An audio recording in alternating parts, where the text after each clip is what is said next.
Gênesis capítulo 15.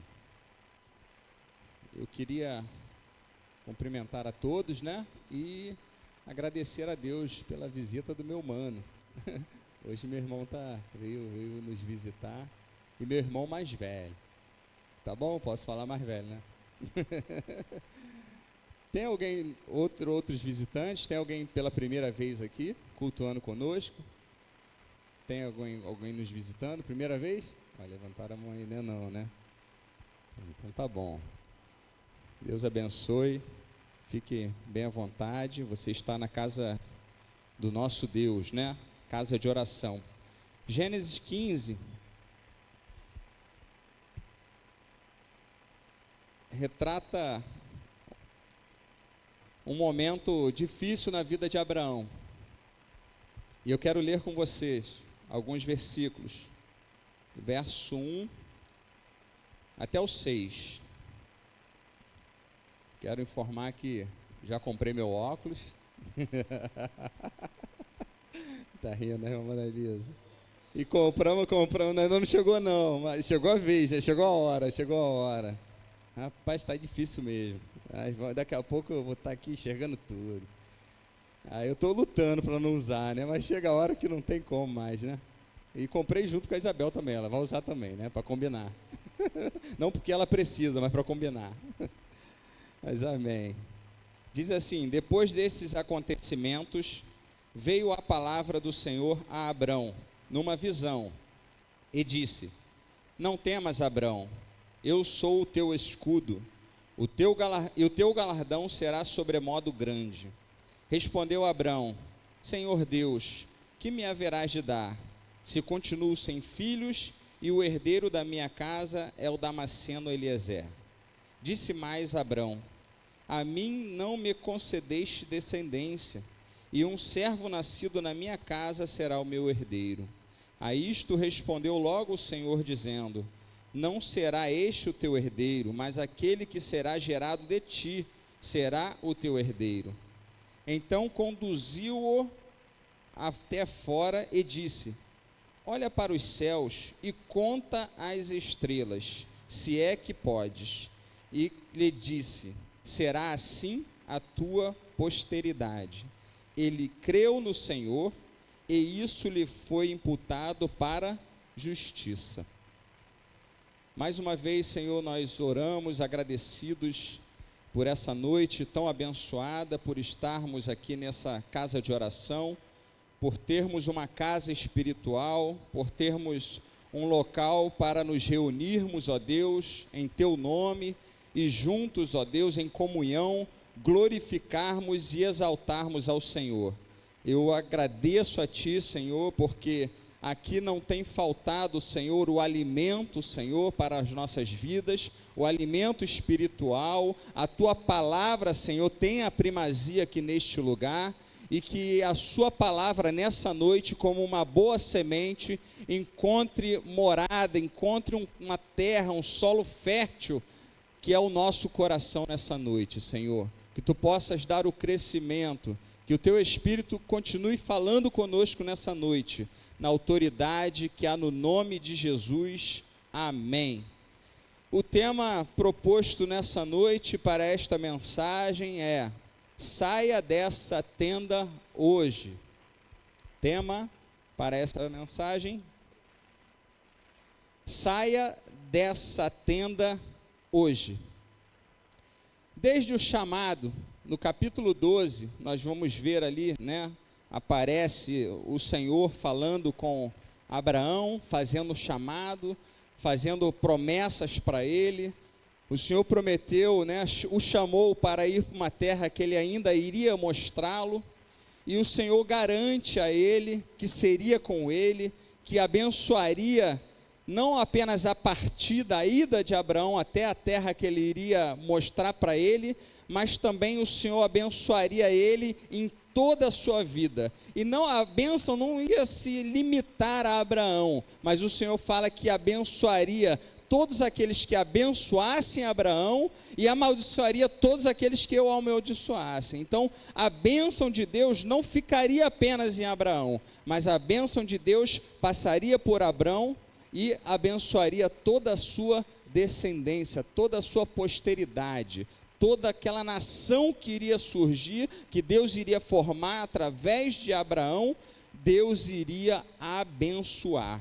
E o tempo passa, aproximadamente 10 anos, né? Desde o chamado, desde a vocação ali, desde o convite de Deus para Abraão a andar pela fé, até esse momento no capítulo 15 que nós estamos lendo aqui, que nós lemos e vamos refletir.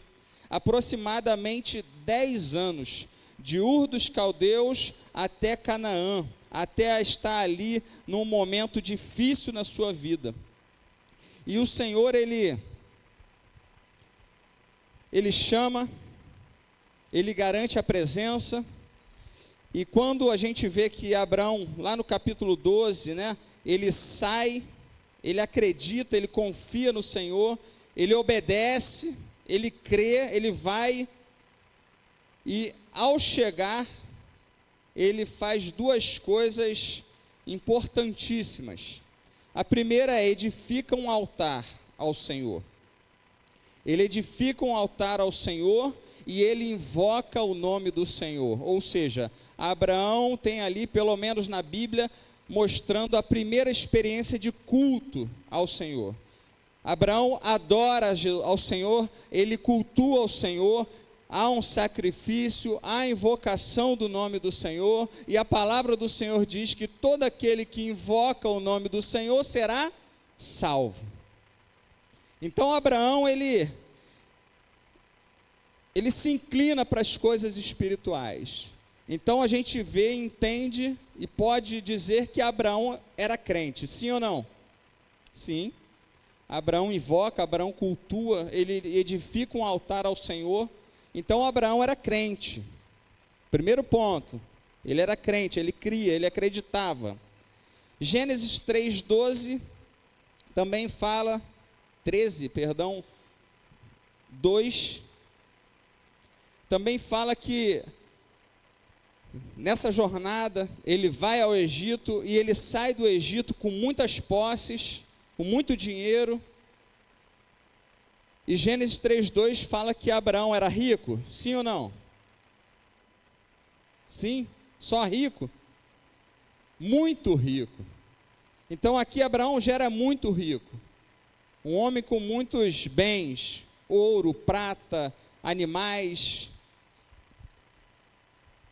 Vimos que ele é crente, era um homem muito rico, só que não era solteiro, né? Você não ia falar, é um partidão, né? Crente rico, né? Partidão, mas ele era casado, tá? Oi? Oxi. Crente, muito rico, pacificador. Gênesis 13:7. Gênesis 13:7 fala que houve o quê? Contenda, após saírem do Egito, contenda entre os pastores, né, de Abraão com os pastores do seu sobrinho, e houve ali confusão, briga, e ele acabou, vamos fazer o seguinte, para não ter problema, porque nós somos família, nós somos parentes, você escolhe lá, o lado que você for, eu vou para o lado oposto. Se você escolher o lado direito, eu vou para a esquerda. Se você escolher a esquerda, eu vou para a direita. E assim se fez. Ló se encantou, né, com as campinas do Jordão, que hoje não, né, na época era Sodoma e Gomorra, um lugar de homens pecadores, muito pecadores, diz a Bíblia. E Abraão foi o lado oposto, para a terra de Canaã. E a gente vai ver que ele era pacificador. Um homem que buscava ali com sabedoria a paz, prezava pela unidade, pela tranquilidade, e não buscava a guerra. Mas também era um homem o quê? Corajoso. No momento que foi preciso, ele o quê? Capítulo 14, Gênesis 14:14. Ouvindo Abraão que seu sobrinho estava preso, fez sair 318 homens, os mais capazes, nascidos em sua casa, e os perseguiu até Dan. Verso 16, trouxe de novo todos os bens, e também a Ló, seu sobrinho, e os bens deles, e ainda as mulheres e o povo. Ou seja, ele foi resgatar Ló. Houve uma guerra lá em Sodoma e Gomorra, invadiram alguns reis, né? Invadiram lá e levaram Ló cativo, sua família, seus pertences. Então Abraão ficou sabendo disso e foi o quê? Resgatar seu sobrinho, e conseguiu, resgatou os bens, resgatou a família. Então era um homem o quê? Corajoso, crente, muito rico, pacificador, corajoso. Quinta e última qualidade aí, vamos dizer assim, 14:20, Gênesis 14:20, e bendito seja o Deus Altíssimo, que entregou os teus adversários nas tuas mãos, e de tudo lhe deu Abraão o dízimo. Fiel nos dízimos, fiel a Deus, dizimista, abençoado. Então olha quantas características nós vimos aqui em 2, 3 capítulos. Crente, muito rico, pacificador, corajoso, dizimista, fiel.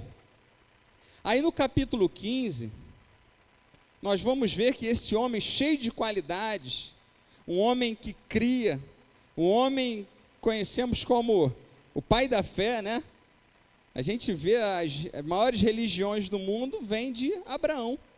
Cristianismo, islamismo e até o judaísmo, né? O judaísmo também. Então descendem de Abraão. Então assim, esse homem tão importante para aquela nação, né? E talvez até para o mundo também, olha, por exemplo de fé, por ser um homem de fé, o pai da fé, ele se sentiu o quê? Desanimado. No capítulo 15 mostra um Abraão aqui desanimado, dentro de alguma tenda, talvez sem esperança, com a fé pequenininha, sem ânimo para acreditar que Deus ainda iria cumprir a sua palavra, que as suas promessas, que as promessas de Deus sobre a vida dele ainda estavam de pé. Promessa de Deus, grava isso aí, não tem prazo de validade não. Não é igual o celular que daqui a 10 anos, isso daqui é obsoleto, não tem valor mais de mercado. Compra um aparelho hoje, paga uma fortuna.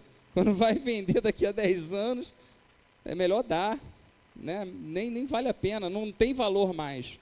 Promessa de Deus, não. Promessa de Deus, Deus fez, daqui a 10 anos vai ter o mesmo peso de glória, porque é promessa de Deus. E está de pé, a promessa não cai por terra. Josué 21:45, é uma palavra que eu guardo no coração. Só falta eu errar agora, esquecer, né? Mas fala que todas as promessas, depois você confere, tá? Faz igual o Bereano lá.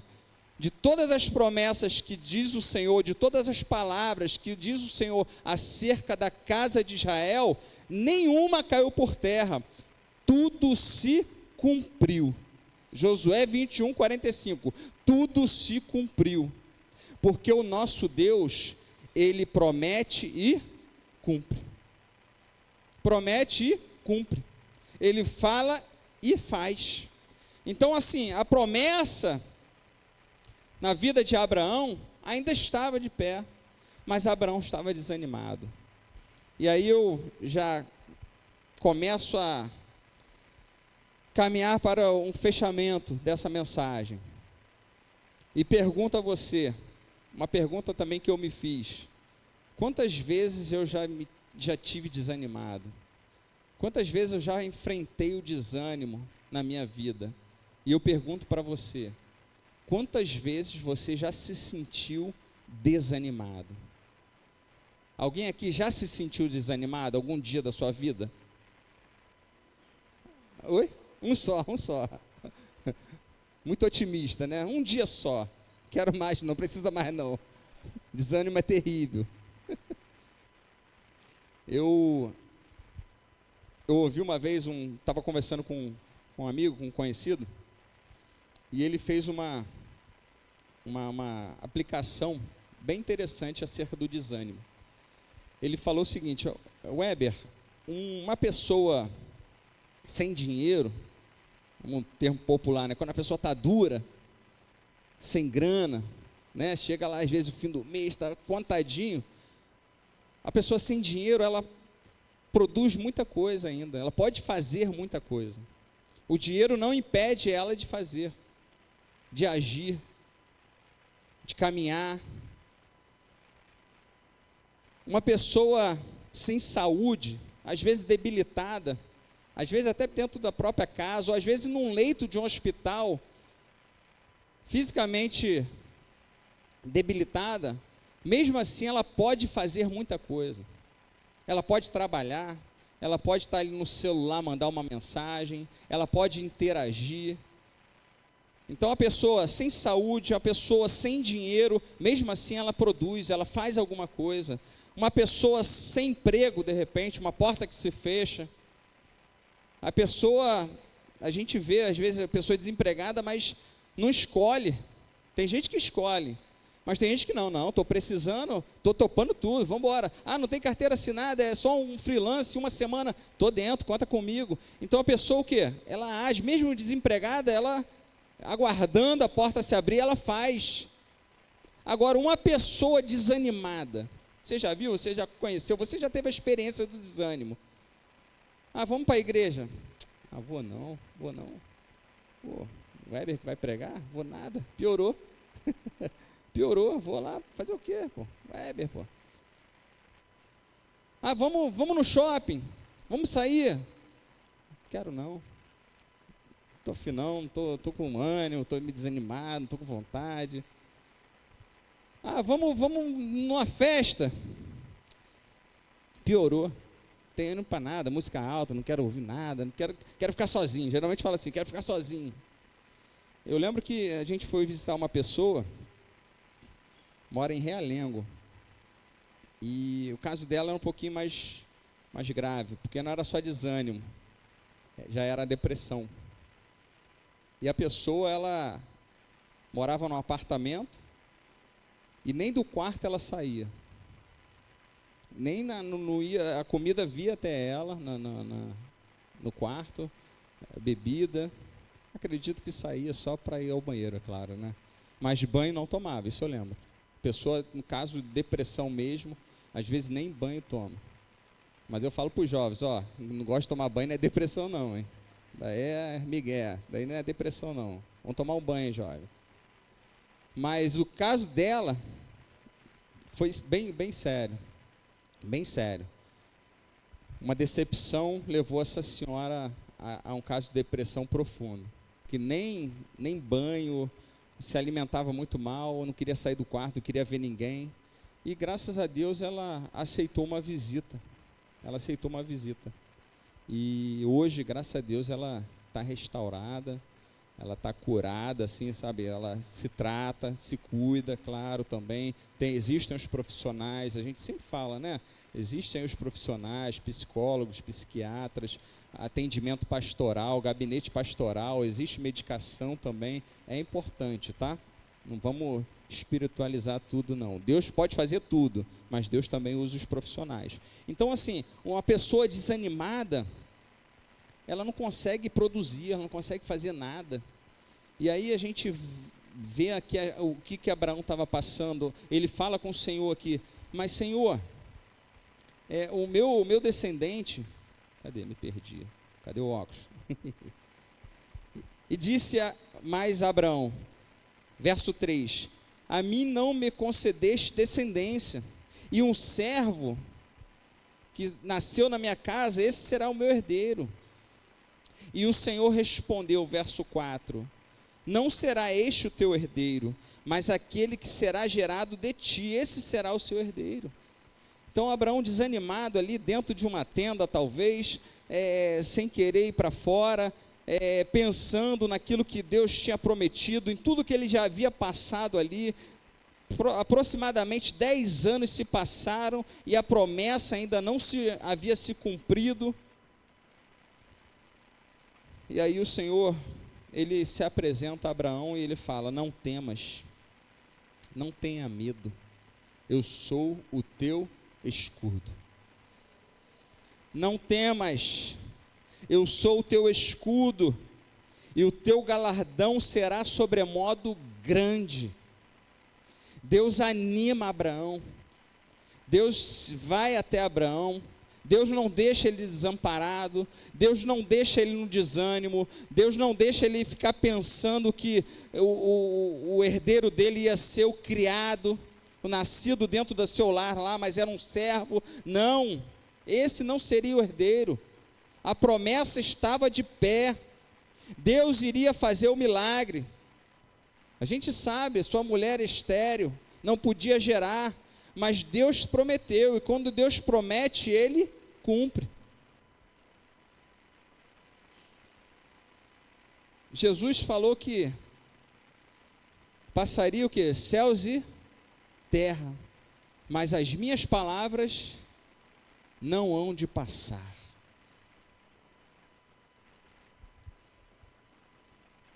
Salmo 46, verso 1. O Senhor, Ele é o nosso socorro bem presente na hora da angústia. Abraão angustiado, desanimado, intocado lá, sem querer fazer nada talvez. E aí Deus vem até Abraão. E Ele fala, olha, o teu descendente ele vai ser gerado de ti. A promessa está de pé, Abraão. A promessa não caiu por terra, não. Eu vou fazer, Abraão. E aí, no intervalo, né, do verso 4, entre o 4 e o 5, eu acho interessante aqui, que Deus, ele fala com Abraão, que ele iria gerar, que a promessa estava de pé. E aí eu conjecturo, não está na Bíblia, tá? Não está escrito, mas a gente pode conjecturar algo, baseado no Salmo 147, verso 4. O que diz o Salmo 147, verso 4? Que o Senhor conta o número das estrelas do céu e as chama cada uma pelo seu nome. Não sei se o céu estava encoberto, se haviam nuvens, se tinha estrela ou não, mas eu sei de uma coisa, eu vou conjecturar, digo eu, tá? Digo eu. Falei igual o pastor Diego, né? Digo eu. Viu? Quando estiver aqui, fala também, digo eu, tá? Né? Vai aprendendo.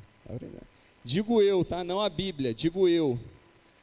Como Deus é onisciente, soberano, e conta todas as estrelas e as chama pelo nome, imagina comigo aí, Deus falando, contando cada uma das estrelas e falando, olha, brilhem o mais forte possível nessa noite, porque eu vou fazer um milagre na vida de um homem lá dentro daquela tenda. E Deus chamando cada uma pelo seu nome. Eu só sei as Três Marias, né? Ainda existe ainda, até hoje. Você já viu? A turma aí conhece as Três Marias, né? Existe mesmo, constelação lá. Oi? Cruzeiro do Sul também. Imagine Deus falando, Cruzeiro do Sul, Três Marias, se apresentem aí. Então, o Senhor vai, Ele conduz Abraão. Agora vamos para o texto, tá? Já conjecturamos, vamos voltar para o texto.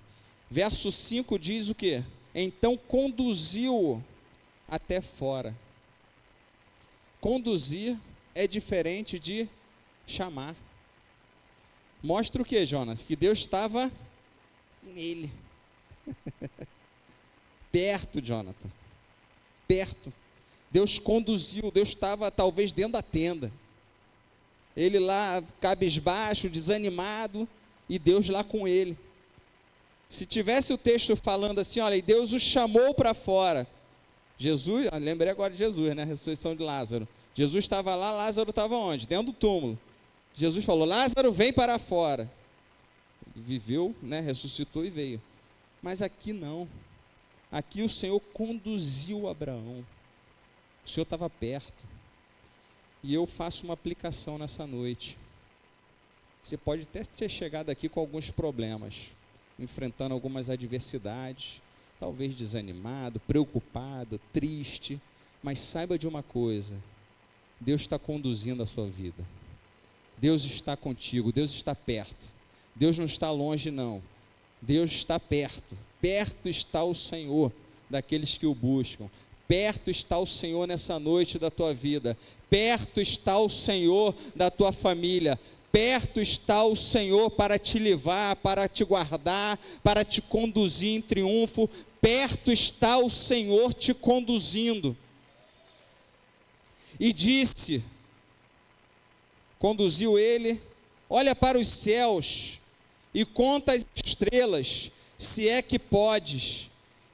Ele disse, será assim a tua descendência, ou a tua posteridade. Então Abraão, ele é renovado ali naquela noite. Imagine o céu estrelado, Abraão junto com o Senhor, olhando para o céu e falando, Senhor, muito obrigado, glorificado seja o teu nome. E Abraão foi sendo renovado, porque Deus conduziu Abraão ao renovo. Deixa Deus conduzir a sua vida. Deixa Deus conduzir os seus sentimentos. Deixa Deus conduzir os teus negócios. Deixe Deus te conduzir para fora. Eu listei aqui algumas tendas. A tenda do desânimo, a tenda da frieza espiritual, existe também a tenda da angústia, existe a tenda da depressão. Ô tenda difícil essa, hein? Mas Deus sabe de todas as coisas e tem poder para mudar toda e qualquer situação. A tenda da dependência emocional, pessoas que estão ligadas a outras, que dependem das outras emocionalmente. Saia dessa tenda nessa noite, sai para fora. Tenda da ansiedade em excesso. Ansiedade todos temos, né? Quem não é ansioso aqui? Eu acredito que todo mundo tem um pouquinho de ansiedade, mas em excesso não faz bem. A tenda do medo. Medo de repente, fazer um concurso público, medo talvez de prestar um vestibular, medo do futuro. Aí Deus te convida nessa noite. Vamos para fora da tenda. Vamos para lá, olha para o céu. A palavra do Senhor diz que os céus proclamam a glória de Deus e o firmamento anuncia as obras das suas mãos. Deus conduz Abraão para fora, ele manda olhar para o céu, manda olhar para o alto. Os céus proclamando a glória de Deus. Abraão, sai desse desânimo, sai dessa tenda tua aí e olha para a minha glória. Contempla o que eu posso fazer na sua vida. Você pode se colocar em pé?